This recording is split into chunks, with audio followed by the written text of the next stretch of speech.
So, welcome to another War Game review from theplayersaid.com. My name's Alexander. And I'm Grant. And today we're taking a look at the aptly named Forest of the Impaled, Dracula's Final Stand. You can see some bloody spears here with people on them. I don't know if they can see that, but, but I'll show it to them kind in a bit. of see that. Not really. But this is from Command Post Games. And there is not a designer listed. I think team. Command Post Games is a couple guys, and they design it together, I guess.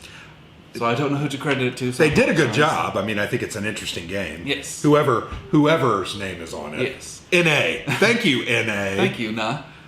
So this is it's Dracula's Final Stand, right? This is a historical kind of area control war game, and it's Transylvanian Wallachia being invaded by the Ottomans, so the Sultan and his generals are leading literally hordes of forces trying to take over the Christian dominated Transylvania Wallachia, which is Vlad the Impaler, or Count Dracula as we know him colloquially. Not a nice guy. Well, I started the game out by impaling my own dudes. I've heard. Right. I killed my own people. That's why we make a war game about him, though. Because... Interesting. A man of law. Like... A man of... Just so much mystery and... Yeah. Cool stuff surrounding the guy. You know, some people are like, terrible guy. But if you read stories, a very just man, apparently. Wow. Like, very, very interesting things to have. But... A very cool and interesting theme, at least, right? We thought, frankly, I thought the star of the game was the theme. Yes. I think all the mechanics worked together well, but the star of the game was the theme. Yeah. Man, I wanted to play this so badly. I mean, it's named Forest of the Impaled. I mean, that... What a cool sounds title. so dope. And in a sick way, but it's really cool. And you will literally create forests of impaled people. Yeah, you can't quite see it, but there's like... It almost looks like a palisade of bloody spiked They all have dudes. people, yeah. Anyway. It's an area movement and area control game. The map looks like an old kind of piece of parchment. Very nice. And this is the paper version. Yes. There is a canvas version. They gave you a little sample. Just so you could drool over it. But I've seen other people's on Twitter. Well, I played Sharpsburg, which from Command Post Games, Matt had the canvas map. And it was nice. It was awesome. It was. In fact, I tried to sneak out that night with the map tucked in my pants. Matt wanted it back. I thought he would say, no, I don't want it back, but it's beautiful. It was a thing of beauty. And that's the one thing about Command Post Games, right? Their games are beautiful on the table. Yeah. And this isn't an exception. The other games they do, like they have their Napoleonic series and their American Civil War series. That's a different game system they use. Totally different. Yep. It's called Pub Battles. Or Pub Battles. Like that. Yep. This is a different system to that, but the components are still that same kind of quality. They still use wood. The command, the little generals are generally the same. So yeah, but that's you're getting a very, very nice looking game, which is cool, and the theme's dope. A very thematic game. Yes, and now this one that we think could be taken to the next step to add in fantasy. Yes, and make it even that much more fun. So that's it. This is a historical kind of a war game. Yeah. You have Muslim generals with all their Ottoman armies, and they're marching through different areas, different terrains. Sieging castles, just trying to basically destroy everything and take everything and capture everything. What would be cool when we discussed this is, having a fantasy module for this. Yeah, where just some alternative rules with some cards and some other pieces. You could. There's so much you could do with this. You could house rule a ton of stuff, and there's a lot of potential here on top of what they already give you, which is fun. With the legend element of Dracula, yeah. That Vlad was Dracula, that he drank people's blood and became a vampire. It was really cool. They put this little bat symbol. It almost looked like Batman. Yeah, there's a symbol of a bat in the mountains of Ponari. You can recruit there, but we were thinking, it'd be really cool if when you recruit guys from there, you take out green cubes and they're vampiric vampires. And when they go out and they happen to kill an enemy unit, they turn green. You could have some real fun with You could get them back. Just a lot of those kind of elements that would really take this game from the historical simulation type that it is. Not a simulation, but the historical setting, and then throw in that fantasy. Yeah. It would be a lot of fun with this. Now, because the game as it is a huge Ottoman horde. They have a 2-to-1 unit advantage over the Transylvanians, and you feel that. Yes, very much so. We played this twice. I played Dracula both times, and they ended the same way, but it felt very different both times. Yes, and the other part is the command. The Ottoman forces have, is it 7? 1, 2, 3, 4, 5, 6. They got 6 generals, and the Christians only have 1. Vlad the Impaler. And those are drawn from a cup, and that's how you activate, that's your turn sequence. It's chit pull. Yeah, it's chit pull. But with that, the Ottomans are on the offensive, and have to be, but it can feel almost one-sided. It's this huge wave, and the Christian player has to be very careful about if they want to go first, they have to try and roll a die to kind of interrupt, or hopefully they get a good, favorable chip pull early on if that's what they need. But it's much harder for them to move around and be mobile because they've only got 1 general, and he will only activate once per turn. Yeah. There's optional rules to get a second one, which I think might make for a more balanced game. It would, and maybe we should, or maybe a more interesting for the Christian player. Well, and it wasn't uninteresting. It's just I felt like I had to do the same thing. You were on the back foot the whole time, basically. Right. All I was doing was really recruiting and impaling, and then trying to move my general into certain key areas where he could help them hold out. Yes. Because when the general is there, you don't retreat. You kind of fight it out to the death. Yes, if you want to. If you want to. You can optionally retreat. But so that was kind of all I was doing, whereas you were doing the recruiting and moving around and attacking and sieging castles and storming them. I was really just on the back foot. Yes. Much like we were talking about this much like an East Front game. Yeah. The Soviets are getting lambasted by the Germans the first 6 turns. And you might do one critical counterattack. But... And that was the difference, I think. Yes. I feel like we're kind of all over the place, but that was the difference in the first game. I was able to muster a really key counterattack. Okay, I've already and I think this pass here at Valkea, and it stopped you. Yeah. The second game, I wasn't able quite to muster that. I failed my roll to go first one round, and you kind of already had gotten to that point. Yes. So the game felt very different. So I did like that there was that option to kind of change the feeling of the game, but it is very similar to that East Front. You're getting lambasted for 6 rounds. The last round, I was able to kind of get cubbied up in a hole and create some defenses, and it's like, come at me, bro. Yes. And you do that for a draw. Right, that was for a draw. That's the difference. To get a victory for Dracula, or for both sides, very difficult. For the Christians, you have to have a castle in the north, Transylvania, and in Wallachia. Right, and that's to me that's very hard, difficult, especially with only 1 general. Yeah, if you could have 2. You could probably do it. Using those optional rules, I think you'd have at least more of a chance of winning. So for the Ottomans, you had to control every castle. Everything. And there are like 7 of them. 1, 2, 3, 4, 7. There are 7. And it was interesting. This one down here really held out. Yeah, which is the first space I moved into. Yeah. And it took till the very last round. You actually had to move troops back. Yeah, because my siege was running out. So, there is some luck involved. We were kind of talking for Dracula to win. There has to be a lot of luck. Yes. I still think there has to be some luck for the Ottomans to win. I think less, though. But it's more plausible.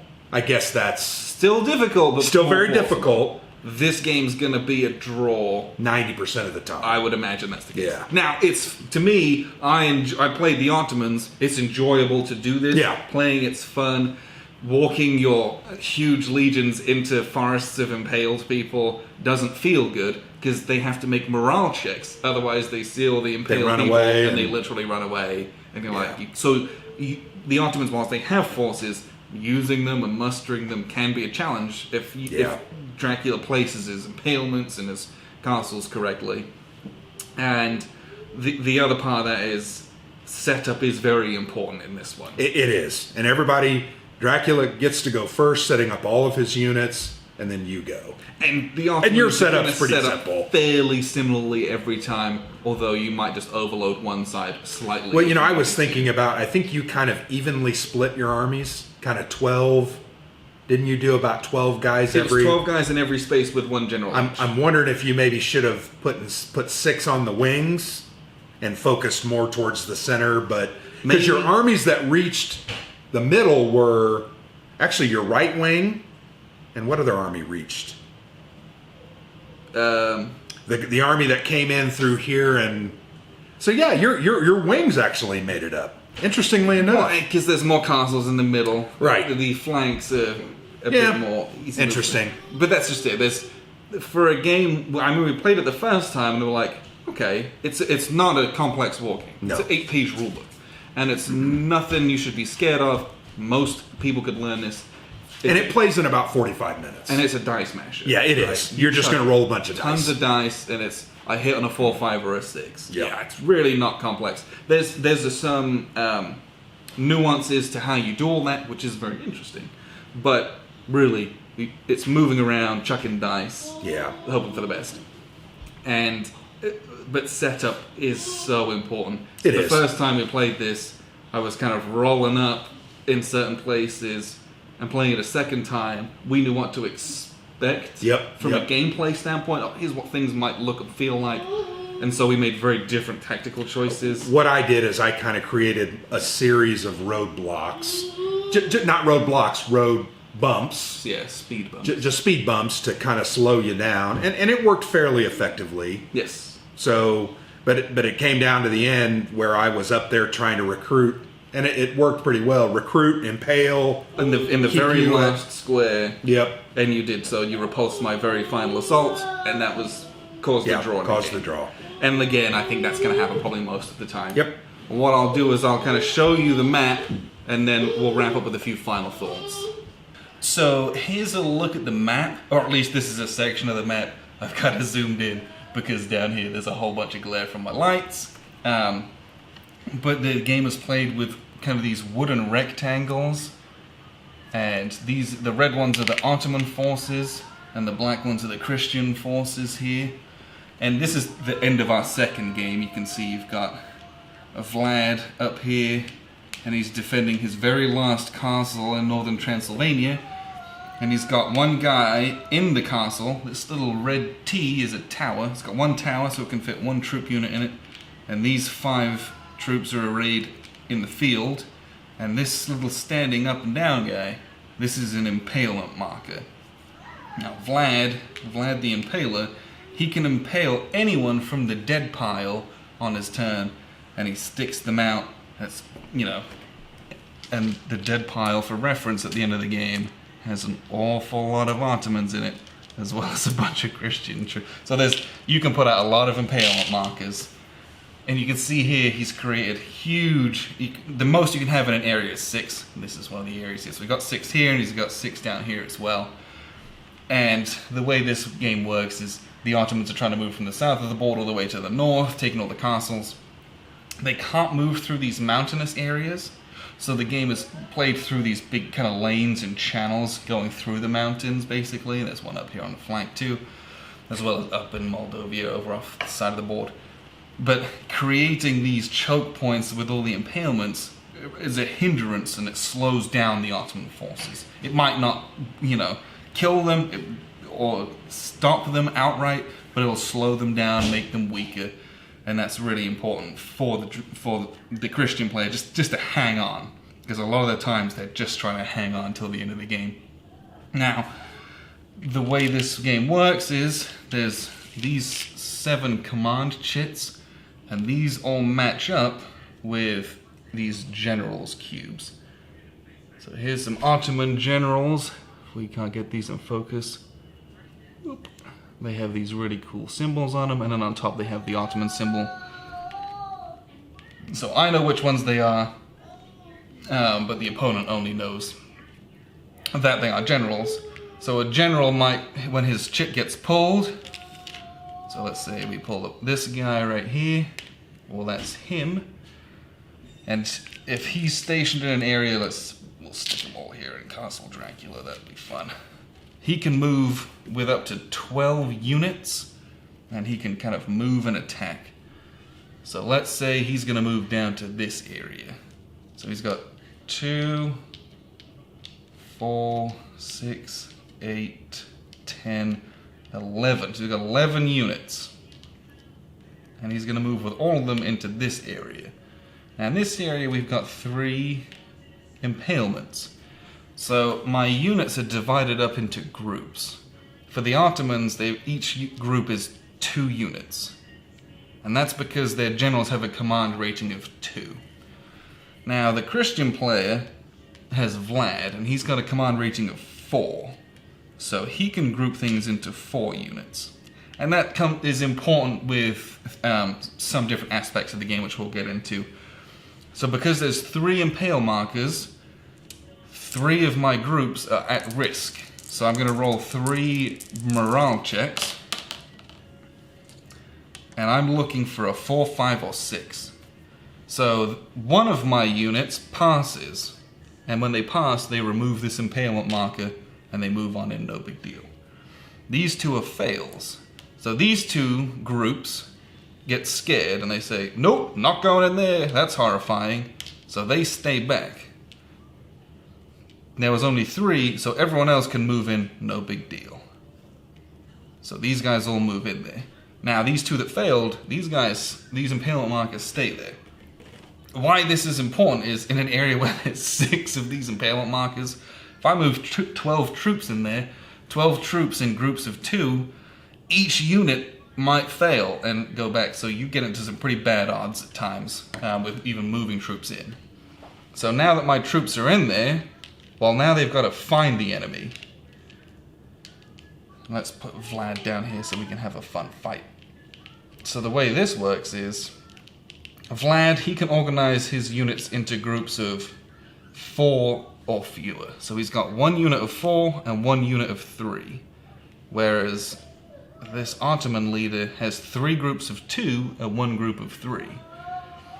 And what we're going to do is, the Ottoman player, remember his general's rating is a 2, he needs a 2 or less to even find the Christian player's enemies so that we can do a fight.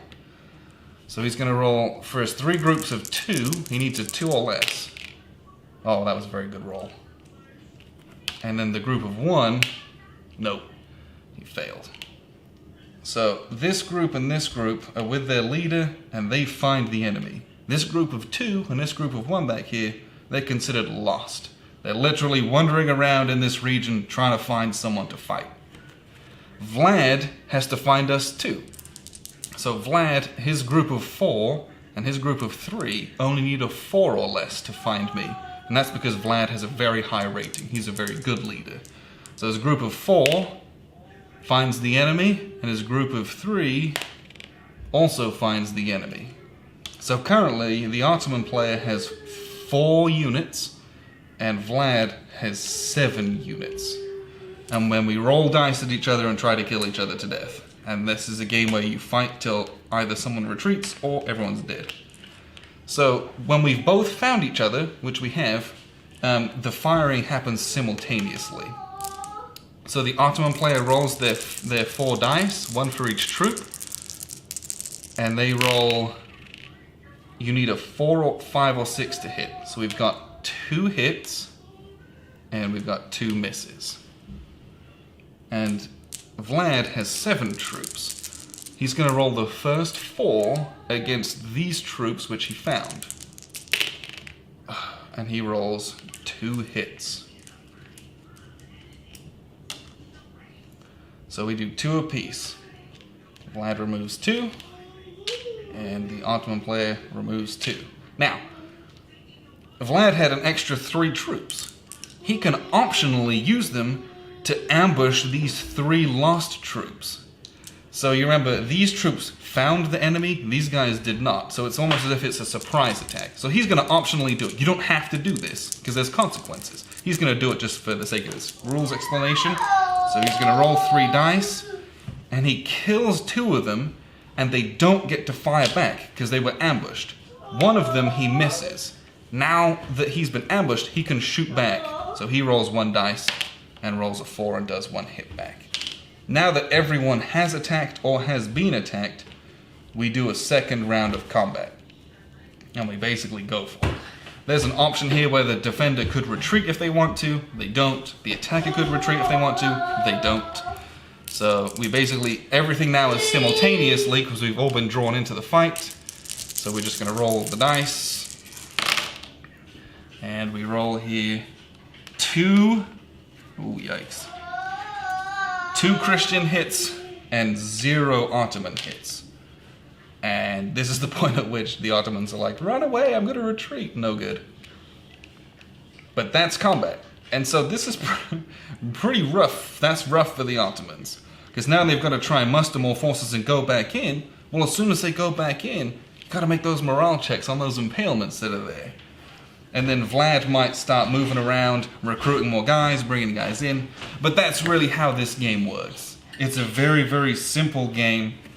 You're just moving in, chucking a bunch of dice.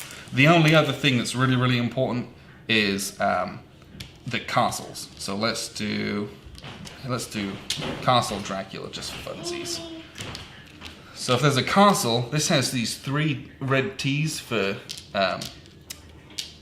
the 3 towers. You can optionally have 3 guys in there defending. Okay, so let's say we've got this big old Ottoman horde coming in. Great. And let's say they win this field battle.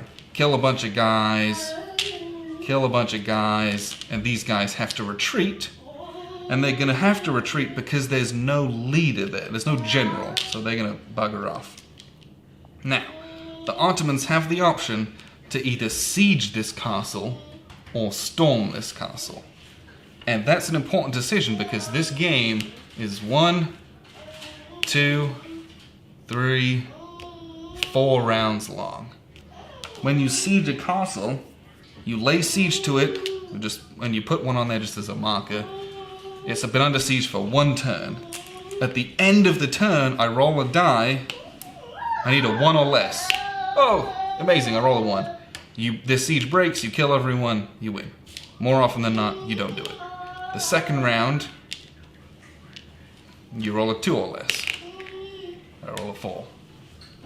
The third round, I need a 3 or less. I roll a 4. So, the game's only 4 rounds long. This is tough. So, before you do a siege, you can optionally storm the castle. Storming the castle is a very bloody affair, typically. What happens is one of your units goes up the ramparts, or goes up the kind of the breach, you'd say, and the defender just fires 1 dice at them. Because it's a 1-to-1. These guys are just in the castle. Roll a dice, I miss. The attacker, the red guy, rolls a dice and misses. The defender rolls a dice and misses. The attacker misses. Oh gosh. The defender rolls and kills them. Great. And the attacker says, sod it, I'm going in again. The defender attacks and kills them. And they say, sod it, I'm going in again. The defender attacks and misses. And then the attacker tries to breach and misses. And the defender hits a 5 and kills him. And all of a sudden, I've got hardly anyone here. And then you're like, screw it. I have to stop.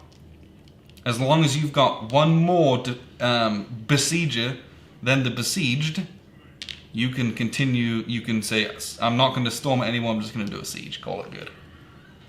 But storming the castle can be very bloody. If you get a good roll on some of these castles that have just 1 tower, this is pretty easy to take them.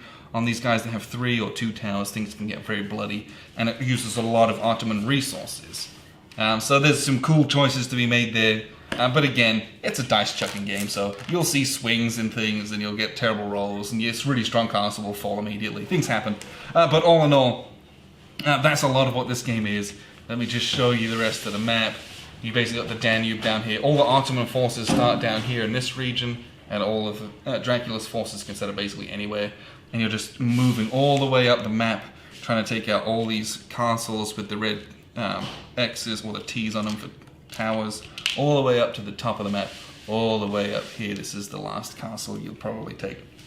And so there's some interesting maneuvering coming up this side here. You can have, what is his name? His General Radu, that's what his name is. Radu was, I don't know if he was the Count of Moldavia, but which is over here. He defected to the Ottomans, so he's an Ottoman general. There's optional rules where he can be a Christian general. So you've got him and Dracula, which makes them a bit more mobile, a bit more maneuverable, a bit more tactical options.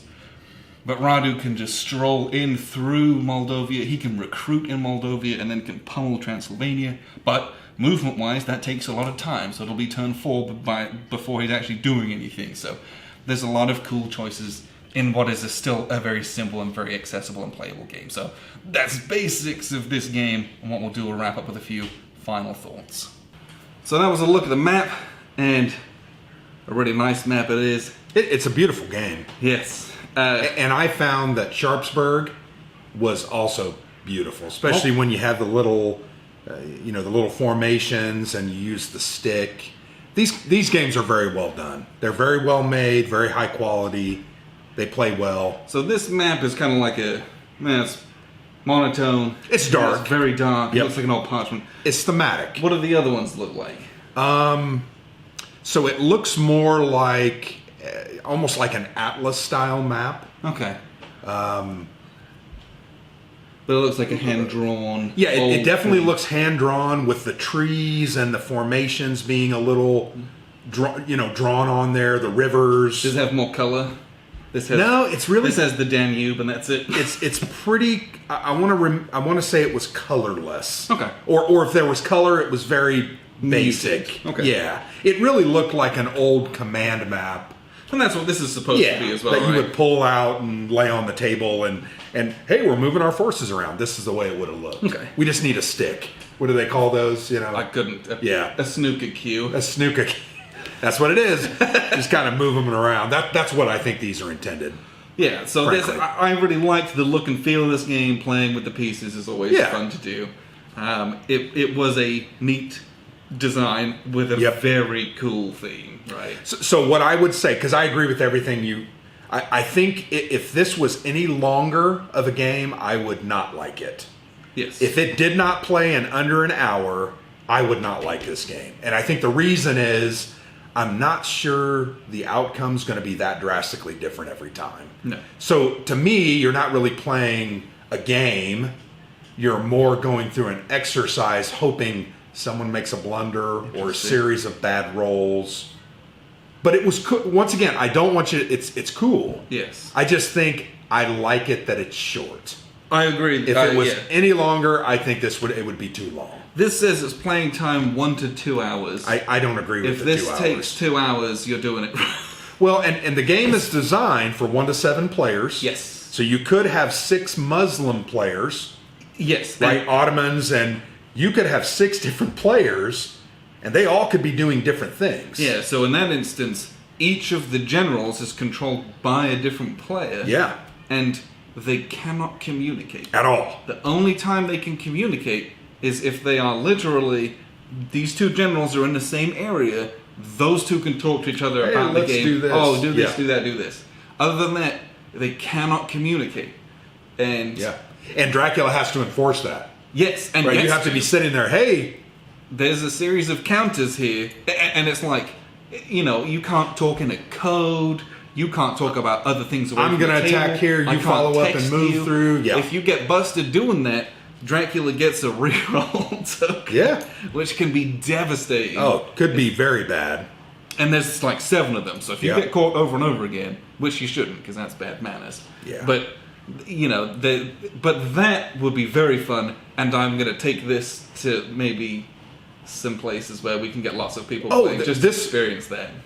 This would have been great last weekend, 2 weekends ago at the lake house with Brum, Gary, our father-in-law, me, and you. It would have been fun. Yeah. So that's why the game could be up to 2 hours. But it wouldn't take that long. I don't believe so. Two players, you're going to play this in 45 minutes. Yeah. Once you understand the setup, once you understand the key principles, 45 minutes. And because the game is 4 rounds. Yeah, it's 4 rounds. There's 7 activations. Yep. It does not take long. No. Some of them move, roll some dice, roll some dice, roll some dice, done. So back to my point, I don't want you to think I don't like the game. I do. Yes. I just would not like it if it was a 2-hour game. Yeah. If it was a 2-hour game, I feel like the result's going to generally be the same. The outliers are going to be, hey, when I rolled 6 5s in a row. Yeah, and I think that winning this game is very difficult. Oh, very difficult. But for me, understanding that, I don't know if I'm playing this game to win it. I'm playing the game because the gameplay is fun. To experience I know it's going to be a draw. I know we're probably going to come to a log of hits. If I win, it's some luck. That's great. You're just hoping. But moving the big armies, chucking the dice, doing the impales, it's fun, and you do it for 45 minutes, and then it's over, and you can play it again, or you can pack it up and you switch sides, do it again. Yeah, definitely the impaling part was very interesting. A great thematic element. I thought that it was a cool effect on the game, forcing the morale check. I'm just not sure it made a huge difference for Dracula. You think it did? Yes. Moving my Ottoman forces into a place where there's 6 impales, I know half of my army is going to retreat. And right, I'm like... But half your army never retreated. Oh, that was very rare. I feel like you only retreated 2 stacks at the most every time. And that does make a difference, but you still had 8 units to attack. Because I might then wipe your forces, but then I don't have enough to storm a castle. And in a game that's 4 rounds, you can't afford to siege everything. No, you can't. It's just not time enough to do it. Some of it you just got to run it over. So yeah, it's got some really fun stuff in it. This is a fun game, and it's a very simple game. Very simple. I'll go back to the 8-page rule book. This is an introductory war game or an introductory conflict game. This is something you would teach someone who just doesn't play war games very often to get them started. And partly because of the theme, you can say, let's play this cool Dracula game. Yeah. And it's a war game, but they don't know that. Especially if you end up creating some secondary rules for different types of... Oh, man, that would have been... we talked about... Maybe I could create 1 vampire trooper around. It would get an extra dice, or it would hit on a 3, 4, 5, 6 rather than just a 4. Just something a little different. That would have been really cool. I'd like to see some corny little extra bits like that. I'm sure someone on BGG could be smart enough to make that and keep it somewhat balanced. A hail of bats, comes down and takes your chit away or something. Just something different that's a little... inserting a little more of that fantastical element into the game. But as it is, you got yourself a fun game that can play a lot of people, which not a lot of war games can say that. Yeah. It's very fast playing and easy to learn, and that is a huge credit to this. Lots of good stuff in this. And it looks great. In this map tube. Great looking game, well made, good components. It does come in a tube, so make sure you got somewhere to put it. It's not going to sit on your shelf. And I'm the style of wargamer that I look at my box. I want my nice, tidy boxes. I know you're more about... You're okay with the odd stuff. You put You just wait till I got a nice pile of tubes. Well, yeah. But I'm thinking about... what's the game from GMT? That Fields of Fire. You had to take it out of the 2-inch box and put it in a shoe box. For me, I'm like, I don't want that on my shelf. I like a nice, clean-looking shelf. But yeah, there's a lot of good stuff here. Lots of good stuff. Yes. So, this is Forest of the Impaled, Dracula's final stand. Yeah. And he will make that final stand, and he will play He will always be doing a lot of standing there at the end. Woo! But yeah, this is from Command Post Games. I think it came out last year, or 2017. Yeah, it was just kickstarted. But it's just kind of coming out now. It's available on their website. Yep. And there's a few different versions, from having a paper map, the canvas map. I think there might be a couple of other options in there. Okay. I know for some of their other games, there's 5 different editions. Got it. Because you can have a non-colored map, or you can have just counters instead of wooden pieces. So there's some stuff to choose how much and how little of this game you want to kind of pimp out. But it's available on their website, and it's a fun one. So I appreciate you guys tuning in. Well, before you end, what do you guys think of the background here? Pretty nice, huh? Yeah, we have a standee banner which we made, so you'll see that at upcoming Well, conventions. we didn't make it. We ordered it. Well, Yeah, we obviously didn't make I it. didn't make that. Yeah, well, I don't want people to think you had. I've learned metalwork Over the week, and over the past offset week. lithography. You're right, I've printed right. it myself. No, but yeah, if you see us at a convention, you see the pop-up banner, come over and say hi. We appreciate meeting every single one of you. But once again, Forest of the Impaled. That's what we're here for today. This was a fun introductory, very fast-playing war game with a really, really cool and unique theme. Agreed. So I appreciate you guys tuning in. I've been Alexander from theplayersaid.com. And I'm Grant.